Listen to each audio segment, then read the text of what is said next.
और हम अपनी पुरानी वीडियोस में ये कहते हैं कि 2025 जो है वो रियल एस्टेट का साल है। सूद की सतह जो है वो तकरीबन 7% तक गिर चुकी है। वो अपने बच्चों की, अपने आल औलाद की रोजी हराम करता है। रियल एस्टेट इंडस्ट्री को एक बार फिर बूम मिलेगा। एस्टेट इंडस्ट्री के लिए ये एक जवाल मानद हो रहा था और रियल एस्टेट इंडस्ट्री पिछले 2-3 सालों से सूद की वजह से डूबती जा रही थी।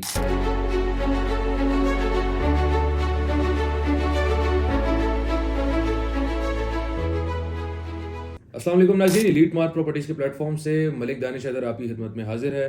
हम इस्लामाबाद की गिरदोनवा में एनओसी अप्रूव्ड और डेवलप्ड हाउसिंग सोसाइटीज को डील करते हैं। सीडीए सेक्टर से लेकर ब्लू वर्ल्ड सिटी तक जितनी भी सोसाइटीज आती हैं जो कि एनओसी अप्रूव्ड हैं, हम सबको डील करते हैं, जिसके अंदर Faisal town, top city, Mumtaz city, Taj एजेंसिया, पार्क की सिटी और दीगर अलहदा हाउसिंग सोसाइटीज शामिल हैं।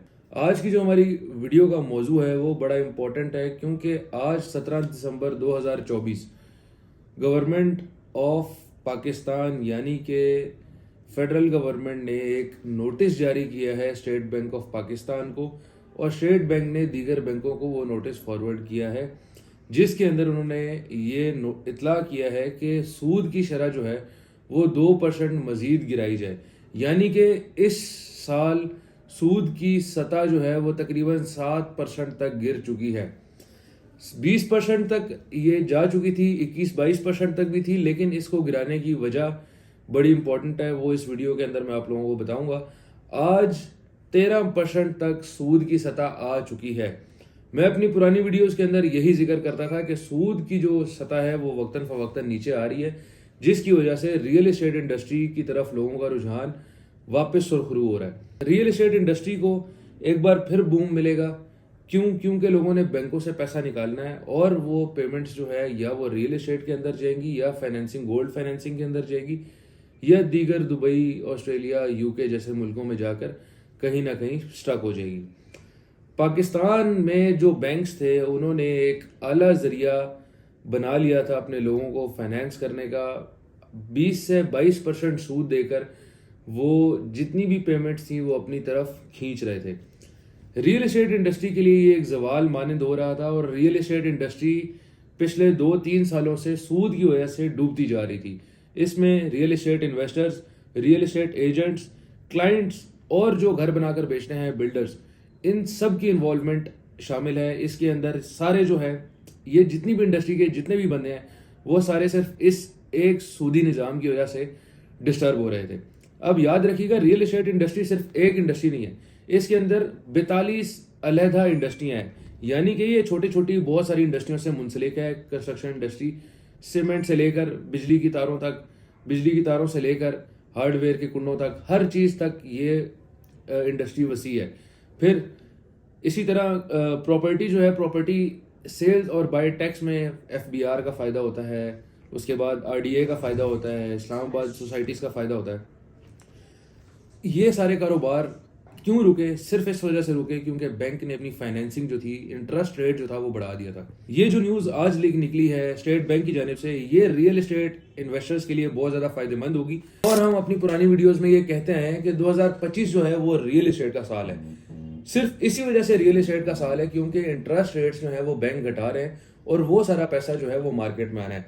अब रियल एस्टेट को क्या क्या फायदे होंगे और इसकी मार्केट में बूम कैसा आएगा, वो मैं आप लोगों को समझाता हूँ। बेसिकली जब बैंक इंटरेस्ट रेट्स खत्म करता है तो जितना भी इन्वेस्टर होता है वो मार्केट में प्रोडक्ट हंट करना शुरू हो जाता है। वो प्रोडक्ट हंटिंग के प्रोसीजर को कंप्लीट करने के बाद कोई ऐसा प्रोडक्ट डिसाइड करता है जिसका उसको फ्यूचर नजर आ रहा हो या उसको वहां पर शॉर्ट टर्म प्रॉफिट मिल रहा हो। ये इन्वेस्टर का जो है कॉन्फिडेंस बिल्टअप करता है, जिसको हम कहते हैं interest of confidence in real estate. जितना ज्यादा इंटरेस्ट होगा इन्वेस्टर्स का, उतना उसका जितना ज्यादा कॉन्फिडेंस होगा इन्वेस्टर का, उतना ज्यादा वो इस इंडस्ट्री के अंदर इन्वेस्ट करेगा। उसके बाद इसका दूसरा फायदा ये होता है कि जो मार्केट है वो आपकी बैलेंस रहती है, इम्बैलेंस नहीं रहती, जो पिछले 3-4 सालों में हो रहा है। अगर आप फाइल बेचने जाए तो 2-4 लाख नुकसान में बिकती थी, प्लॉट बेचने जाए तो 8-10 लाख नुकसान में बिकता था। अब वो चक्कर नहीं होने वाला। अगर एक रेट स्टिफ हो गया, मतलब 1 करोड़ से 1 करोड़ 5 लाख किसी प्रॉपर्टी का रेट है, तो वो उसी के अंदर खरीदी भी जाएगी और उसी के अंदर बेची भी जाएगी। उसके बाद पॉजिटिव इम्पैक्ट्स ऑन वैल्यूएशंस, कि किसी भी प्रॉपर्टी की जो वैल्यू है, जब वो उसको कोई बंदा भी उसको सेल करने जाएगा तो उसको पॉजिटिव उसकी ऑफर लगेगी। ये नहीं होगा कि यार आप करोड़ की चीज बेचने जा रहे हैं, कोई आपको 70 लाख ऑफर कर रहा है। जहरी सी बात है, जब मार्केट में सिर्फ रियल एस्टेट ही एक इंडस्ट्री रह जाएगी इन्वेस्ट करने के लिए, तो हर बंदा ये चाहेगा कि यार मैं जल्द से जल्द इस चीज को कैप्चर करूं, ताकि फ्यूचर में मेरे बच्चों का, मेरा या मेरे फैमिली का मुस्तकबिल बन सके इस इंडस्ट्री के थ्रू। और चौथी चीज जो सबसे लास्ट और सबसे खूबसूरत चीज है इस इंडस्ट्री की, वो मैं आपको बताता हूँ। जितना इन्वेस्टर है जिन्होंने बड़े अरसे से होल्ड की हुई है प्रॉपर्टीज, यानी कि पिछले 10 साल 12 साल से होल्ड की हुई थी, सोचा था उन्होंने कि 2023-2022 के अंदर हम अपनी प्रॉपर्टीज को लिक्विडेट करेंगे, लेकिन मार्केट में इंटरेस्ट की फरावानी के बाइस कोई इन्वेस्टर जो था वो प्रॉपर्टी खरीदने को तैयार नहीं था। और वो इन्वेस्टर अगर कोई किसी रियल एस्टेट बंदे को ऑफर कराता था तो वो बड़ी घटिया या बड़ी कम ऑफर कराता था। उस वजह से जो प्रॉपर्टी होल्डर्स थे वो अपना प्लॉट या अपनी कोई भी प्रॉपर्टी देने से कतराते थे, यानी कि उसको सेल नहीं करते थे।